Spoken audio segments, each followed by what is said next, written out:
Hiya, come with me on the Edinburgh 2025 Kilt Walk. So if you don't know much about the Kilt Walk, you wear a kilt, obviously, and you walk.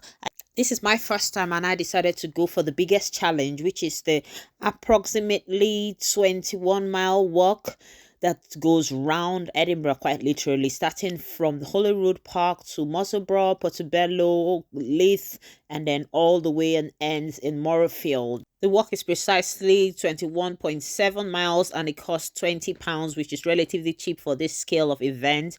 So I arrived at the venue walking towards Holyrood. I hadn't got my lanyard, so got that. Then I went to the toilet and went to the start line. If this event was sponsored by Arnold Clark, so you can see there was a lot of water bottles, sunglasses, and the foam finger that people could take for free at the starting point. So we just stayed here at this point and we were waiting for the start time, listening to the bagpipe, setting my headphone up, making sure everything is working. People were doing interviews. A couple of celebrities showed up and people took photos with them, and we took a picture at the start line. I was there in the front, and the event host started off the show, and then we did some warm up with these guys from Pure Gym. Obviously, you don't want to hurt your muscle. It was meant to be a challenging walk. After that, the MC came up again and introduced Sir Chris Hoy, the cyclist champion, Olympian Scottish guy, and also a race driver apparently, and a couple of other celebrities.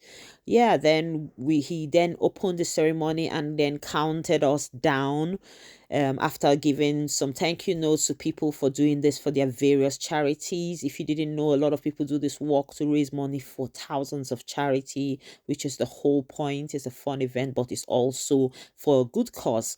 Then he counted us down and we headed to the start line and off we went to enjoy the walk, waving our Scottish flag, and that's my Arnold Clark foam finger.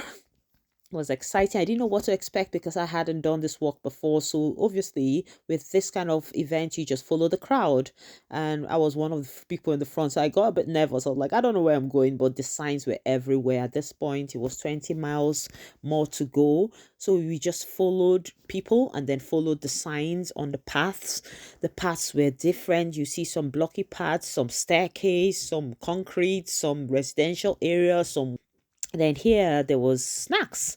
So one good thing is that because I know Clark sponsored this race, there was a lot of stopping points and snack places to get refreshed, toilet stop, look at the charity, people on the road, different charities hailing their people and encouraging people. Even if you're not working for that charity, they encourage you. This is another snack stop with water, fruits, bananas, all sorts of good snacks. I just usually grab a couple and I head out again. I didn't want to faff about because the weather forecast said it was going to rain later and I didn't want to be caught up in the rain. And at the snack station, I just enjoyed the journey. I took photos along the way. As I said, the fact that we went round Edinburgh made me see sceneries that I hadn't ever seen in Edinburgh before, buildings and houses and sites, places that I hadn't seen in Edinburgh. So I was just really enjoying, just appreciating the beauty of this lovely city I'm blessed to live in. And I saw people, fun people on the road dressed in their kilt, cheering on, wanting to take photos with you. Oh, Edinburgh is gorgeous. So yeah, like I said, beautiful sights to see, fun people to see. If you know me, you know I love photos. Yeah, so I took loads of photos of everything, of my leg, of the sea, of the sky, everything. It was 11 miles to go at this point. Enjoyed the scenery, enjoyed my music. I was in tune with my maker. I had a nice time on this walk, and any time that it looked like I was beginning to get into pain, I just remembered why I was doing this. And there were some good signposts on the road that actually was really motivating whenever you're getting tired.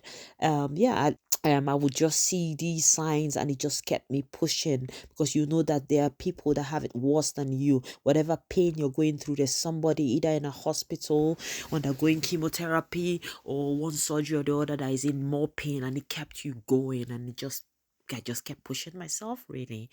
In case you're wondering, I did it to raise money for Macmillan Cancer Support and Alzheimer's research as well.